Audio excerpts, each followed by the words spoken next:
bonsoir. Le début d'une nouvelle semaine d'information locale sur TV78. Nous sommes le mardi 25 mai. Voici les titres de ce journal.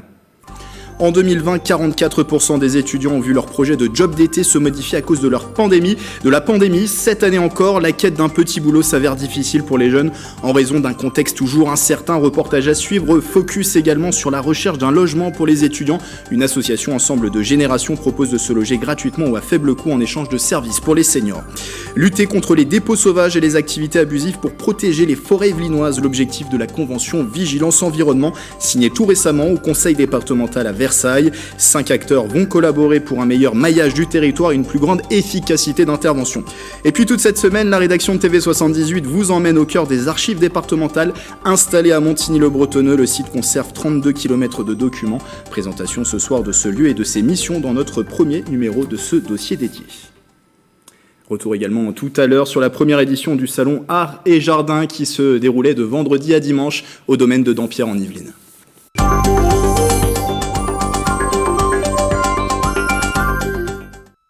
Mais avant de développer ces titres, un centre de vaccination éphémère installé directement au cœur du château de Versailles. L'Orangerie accueille à partir d'aujourd'hui et pour 5 jours les personnes éligibles au vaccin. Une condition, avoir pris rendez-vous au préalable sur Doctolib. Le but de ce centre éphémère, ne pas perdre de doses du vaccin Pfizer-BioNTech. Le centre prévoit d'administrer plus de 5000 doses jusqu'à samedi à raison de 1000 injections par jour. Pour ce faire, du matériel ainsi que du personnel volontaire ont été mis à disposition par le département des Yvelines. Interview lors de l'inauguration du lieu ce matin, réalisée par Célia Gatsongo et Bérangère Bourgoin. Il nous a semblé que pour participer à cette grande campagne de vaccination, l'Orangerie était un lieu idéal puisqu'il y a la place d'accueillir beaucoup de monde en même temps. Notre sujet, c'est une dose qu'on reçoit, qui nous est livrée par le laboratoire. Il faut que dans les 3 jours suivants, elle soit injectée à un francilien. Et donc, c'est pour ça que partout où les gens nous disent « Banco, on y va », comme ici, Catherine Pégard nous l'a dit à Versailles, on arrive et on installe un centre de vaccination. Les Yvelines où 19 centres de vaccination sont désormais ouverts avec l'arrivée d'un nouveau site ce mardi au Chénéraud-Cancourt. Au 23 mai, 437 593 personnes ont reçu une première injection dans le département, 63 000 de plus qu'il y a une semaine. Au total, 175 276 personnes ont été complètement vaccinées dans les Yvelines. La vaccination qui est désormais ouverte à tous les professionnels des métiers dits prioritaires et ce sans distinction d'âge. Nouvelle étape avant la vaccination pour tous dès le 31 mai. Dans le même temps, les indicateurs du Covid-19 dans les Yvelines sont tous à la baisse sur une semaine. Des seuils encore hauts, mais une diminution pour le taux d'incidence, le nombre de nouveaux contaminés pour 100 000 habitants et le taux de tests positifs au Covid-19.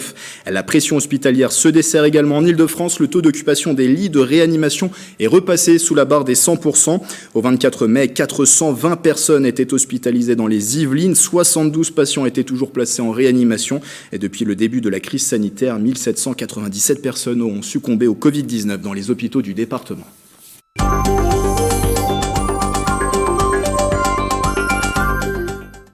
L'épidémie a de nombreuses conséquences, notamment celle de rendre plus difficile la recherche de petits boulots pour les étudiants. L'année dernière, 44% des jeunes ont vu leur projet de job d'été se modifier à cause de la pandémie. De quoi inquiéter pour cette année également dans les Yvelines. Le reportage à ce sujet de Bérangère Bourgoin et de Bichente Merien Santisteban.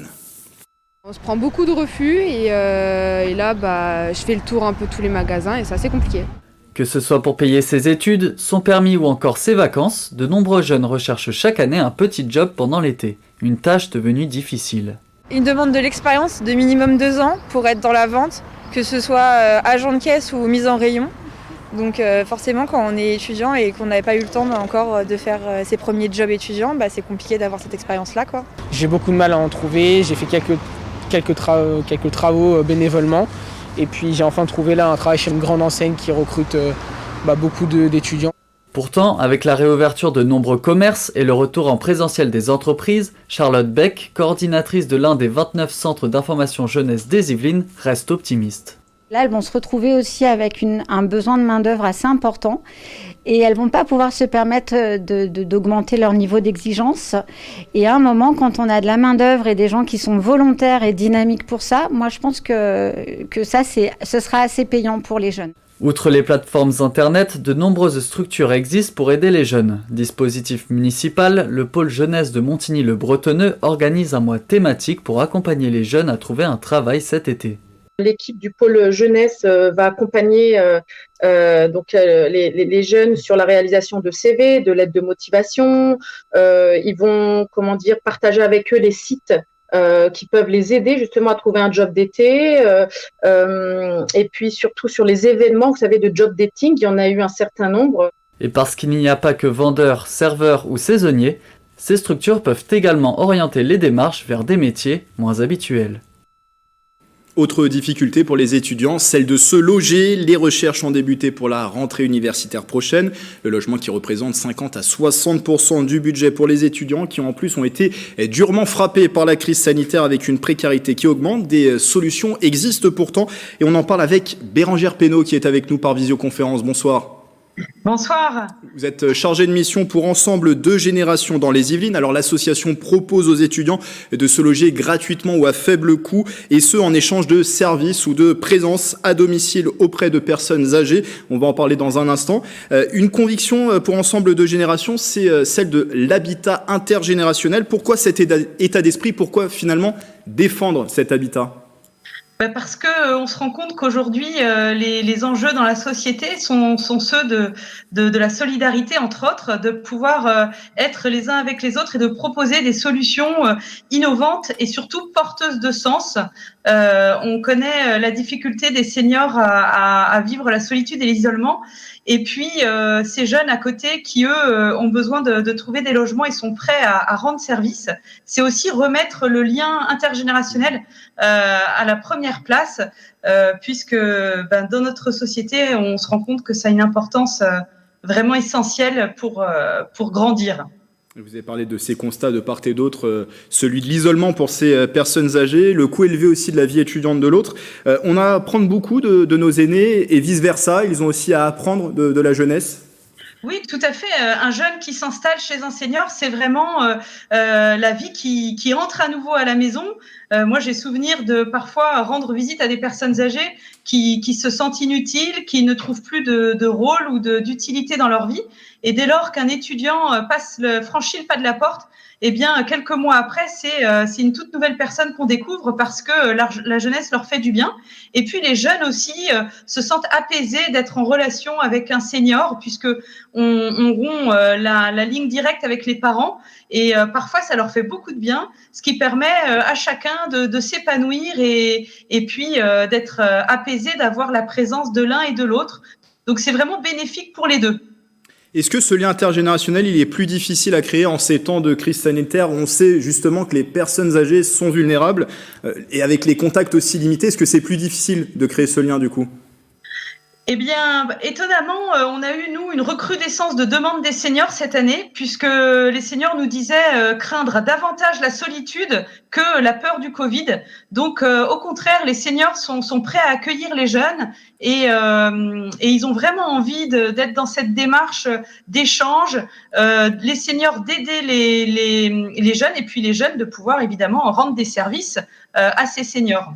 Alors j'en parlais tout à l'heure, 3 formules sont proposées par l'association pour ces logements. Ils peuvent être gratuits ou à faible coût. Quel est le principe? Quelles sont justement ces 3 formules? Oui, il existe effectivement 3 formules avec Ensemble 2 Générations. Donc la formule qu'on appelle gratuite, en échange d'une présence le soir et la nuit. Et puis une formule qui s'appelle Entraide, donc avec un loyer modéré de 150 €. Et c'est des petits services à rendre au quotidien. Donc on se met d'accord sur la nature des services. Et puis une formule solidaire avec un loyer à très faible coût, en dessous du prix du marché, où il n'y a pas de contrainte, mais il y a une veille passive et bienveillante du jeune. Donc logement gratuit, logement économique, logement solidaire. Il y a un principe aussi, c'est la constitution d'un binôme. Il y a un jeune d'un côté, un senior de l'autre, c'est ça, c'est le binôme. On n'est pas une plateforme, on est vraiment, on rencontre l'étudiant et le senior. Il y a tout un process en fait de dossier et puis d'une interview qui va nous permettre de réaliser ce binôme en fonction des attentes de chacun, du caractère et de parfois simplement la position géographique, différents critères qui vont faire que les deux personnes vont bien s'entendre et c'est ce qui compte. C'est vraiment de pouvoir réaliser un binôme harmonieux et de créer de belles histoires. Oui, que ça puisse matcher. Et justement, est-ce que des belles histoires ont été écrites? Est-ce que des personnes ont gardé le lien, même une fois cette aventure terminée? Oui, tout à fait, c'est vraiment ça. Étonnamment, beaucoup de jeunes en fait restent en contact avec leurs seniors. On a d'ailleurs édité un livre pour les 10 ans de l'association qui raconte toutes ces belles histoires. Donc parfois les seniors sont même invités au mariage ou bien les enfants qui naissent sont présentés aux seniors, ce qui crée vraiment un vrai sens de la famille, je dirais. Et puis aussi au quotidien, par exemple, pendant le Covid, on a des étudiants étrangers qui n'ont pas pu rentrer chez eux et qui sont restés donc tout confinés pendant la durée du confinement chez le senior et qui ont mis en place des tas d'activités, d'échanges et qui ont créé des liens très forts. Une dernière question, qu'on soit étudiant ou justement une personne âgée, peut-être aussi un proche d'une personne âgée, comment peut-on vous contacter et bénéficier de ce dispositif ? Eh bien, tout simplement, il suffit de soit passer par le site internet où vous aurez les coordonnées de toutes les agences qui sont présentes en Île-de-France ou même en province. Et puis, vous serez mis en relation avec une chargée de mission qui pourra venir au domicile du senior pour établir un dossier et puis ensuite rechercher l'étudiant idéal qui se plaira avec ce senior pour mettre en place un contrat de cohabitation dans le cadre de la loi Elan. Et on voit le site internet de l'association s'afficher également, les numéros de téléphone qui sont affichés, que vous soyez dans les Yvelines Nord ou Yvelines Sud. Merci Bérangère Pénaud d'avoir présenté ce dispositif. Je rappelle que vous êtes chargée de mission pour Ensemble 2 Générations dans les Yvelines. Merci beaucoup.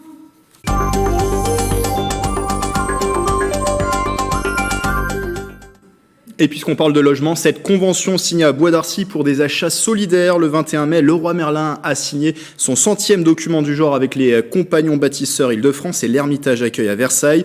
L'objectif, soutenir ces deux associations qui œuvrent pour l'amélioration des conditions de logement des plus fragiles. Concrètement, les deux structures vont acheter des produits et des matériaux dont elles ont besoin au sein de l'enseigne. Et chaque trimestre, Leroy Merlin s'engage à leur reverser sous forme de dons l'équivalent de la marge réalisée sur ces achats. 66 magasins Leroy Merlin se sont déjà engagés dans ces conventions d'achat solidaires en France. En 2019, 220 000 € avaient pu être ainsi reversés à des associations partout en France. Autre signature et autre convention, celle pour la création d'un réseau vigilance environnement dans les Yvelines. Le 20 mai, l'État, le département, la gendarmerie, l'Office national des forêts et l'Office français de la biodiversité se sont associés. Leur mission, préserver les espaces forestiers dans le département grâce à une meilleure communication. Les explications de Nicolas Dandry. Un outil technologique pour préserver l'environnement dans les forêts yvelinoises, l'objet de la convention Vigilance Environnement signée par l'État, le département, la gendarmerie, l'Office national des forêts et l'Office français de la biodiversité, une application gouvernementale de mise en réseau baptisée CHAP. Les techniciens de terrain de l'Office national des forêts sont avec ce réseau social privé, fermé, protégé et l'utilisent pour échanger avec les gendarmes, avec l'Office français de la biodiversité, avec les éco-gardes, pour signaler un problème et permettre aux forces de l'ordre d'intervenir si c'est nécessaire. Ce réseau sécurisé facilite les échanges entre les différents acteurs.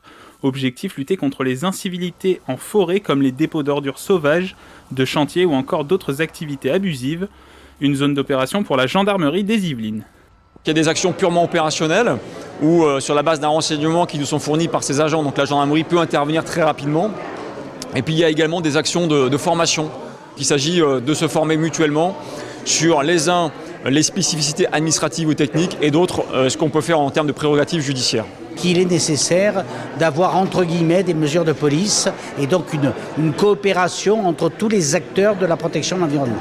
Les 3/4 des Yvelines sont des espaces ou agricoles ou boisés. C'est une richesse exceptionnelle dans un territoire qui est réputé être urbain puisque nous sommes la région parisienne. Dans le département des Yvelines, la surface boisée représente près de 70 000 hectares, soit 30% de la surface totale du territoire. Toute cette semaine, la rédaction de TV78 vous propose de plonger au cœur des archives départementales installées à Montigny-le-Bretonneux. Le service est accessible à tous et pourtant il est souvent méconnu du public. Quelles sont ses missions et que trouve-t-on sur place? Premier numéro de ce dossier signé Justine Brasier. Ici, 32 km de documents sont conservés dans des conditions spécifiques. Créées en 1794, les archives départementales sont implantées à Montigny-le-Bretonneux. Un service public méconnu, ouvert à tous. Objectif de la structure, collecter les archives, identifier et classer les fonds et bien sûr les mettre à disposition. La structure conserve l'histoire du département. Au moment de la Révolution française, ont été collectés, conservés, rassemblés d'anciens titres de propriété, des grandes familles qui ont composé le territoire, des grandes administrations de l'Ancien Régime. Les archives ont une vocation de transparence administrative et d'accès à des sources historiques larges. Sont collectées les archives ayant une valeur importante, notamment les actes produits par les administrations. Donc on a un temps en fait, de décantation des archives dans les services qui correspondent à leurs besoins administratifs. Et passé ce besoin administratif, on fait un tri sur les archives. Et bien évidemment, on ne conserve qu'une toute petite part de ce qui a été produit. Les archives les plus demandées, des documents liés à l'histoire du territoire, aux grandes administrations, à la justice ou encore les fonds nécessaires à la généalogie, des archives accessibles à tous sur présentation de la carte d'identité. On leur permet d'accéder plus facilement à l'information. C'est un petit peu complexe de retrouver des documents d'archives, ça ne se fait pas toujours simplement. Et à partir de là, on reçoit ces boîtes en salle de lecture et on peut les consulter directement sur place. Les archives départementales disposent d'une vingtaine de magasins d'archives spécialisés. Ici, le climat, le volume d'humidité et la température sont contrôlés. Les documents sont disposés dans des boîtes de conservation spécifiques et adaptées. Qui protègent le document de l'humidité, d'une partie de l'humidité, puisque ça absorbe aussi l'humidité, du feu, de l'eau. S'il y avait un incendie ou un désastre, une inondation, la boîte en elle-même met longtemps avant de devenir humide et donc protège le document au maximum. Document le plus ancien conservé aux archives, un diplôme de Charles Le Chauve datant du 9e siècle. C'est un document de réemploi, un parchemin de réemploi qui avait été utilisé pour refaire une couverture d'un ouvrage relié. Et donc c'est au moment d'une restauration, en déreliant l'ouvrage, qu'on a retrouvé ce document extrêmement ancien. Une quarantaine de personnes travaillent sur les fonds d'archives. Ici, le dépôt arrive à sa limite. Direction à présent le domaine de Dampierre en Yvelines. Le château a accueilli de vendredi à dimanche le salon Art et Jardin. C'était une grande première pour le site de 400 hectares. Retour avec Mickaël Elmidoro. Une grande première au domaine de Dampierre en Yvelines. Un salon sur les thèmes de l'art et du jardin a été programmé pendant 3 jours dans le parc. Une centaine d'exposants spécialisés dans les plantes ou le milieu artistique a pris place sur le site. C'est une rencontre avec le public, les professionnels avec le public, c'est une rencontre avec l'amour du jardin, avec l'amour de l'art. L'occasion pour ce domaine du XVIIe siècle de renouer avec son histoire. C'est vraiment quelque chose qui est important pour le domaine de Dampierre, puisque Dampierre, c'est l'art des jardins par excellence, puisque de tout temps, il y a eu des jardins qui ont été aménagés autour du château, et de recevoir une fête des jardins, une fête des plantes et une fête de l'art des jardins, c'est exactement ça, c'est un privilège. Pour rendre hommage au parc paysager de Dampierre en Yvelines dessiné par André Lenôtre, un jardin de 300 mètres carrés avait été spécialement conçu pour l'événement. C'est un mix entre un jardin à la française et un jardin à l'italienne, avec un mélange un petit peu des parties très structurées et des parties un petit peu sauvages. Au total, plusieurs milliers de visiteurs sont venus sur ce site pendant ce rendez-vous. Art et jardin, ça me semble très très complémentaire, c'est-à-dire culture et culture, d'une part. Puis d'autre part, je connais déjà certains exposants et ça me fait plaisir de les voir. On aime bien les expositions, on aime bien l'art, il y a de très jolies sculptures. On a trouvé notre bonheur pour le moment, on est ravis. Une nouvelle édition de ce salon Art et Jardin pourrait être organisée l'année prochaine vu le succès rencontré cette année. Et puis il était un homme fort sympathique, toujours de bonne humeur et aussi un tantinet blagueur. Le cycliste Robert Marchand s'est éteint dans la nuit de vendredi à samedi à l'âge de 109 ans. Il a rendu son dernier souffle à l'EHPAD de Mitry-Mory où il vivait en Seine-et-Marne. C'est d'ailleurs sous le maillot de son club Mitry-Mory que le centenaire a battu plusieurs records de l'heure sur la piste du Vélodrome national de Saint-Quentin en Yvelines. Le dernier en 2017 à 105 ans. Celui qui a été gymnaste de haut niveau et pompier de Paris avait parcouru 22 km 547 mètres, le tout en 1 heure. Un exploit que nous avions pu couvrir. Depuis, il était revenu s'entraîner dans l'écrin saint-quentinois comme ici en 2018 et il avait livré les secrets de sa longévité non sans humour. Écoutez. Même âgé, on peut faire encore quelque chose. Mais il ne faut pas se laisser aller. Le jour où vous vous asseyez dans votre fauteuil et puis vous ne bougez plus, vous êtes foutu. Tandis que moi, je continue tous les jours, je fais un peu de culture physique. Bien entendu, ça devient de plus en plus dur. J'ai attrapé la maladie, vous savez ce que c'est, la maladie de la vieillesse? Vous ne savez pas? Eh bien, vous verrez. Le cycliste Robert Marchand disparu à l'âge de 109 ans. Voilà, c'est la fin de ce journal. Merci de votre fidélité. Dans un instant, vous retrouverez Justine Brasier à la présentation du 7-8 Culture. Belle soirée sur TV78.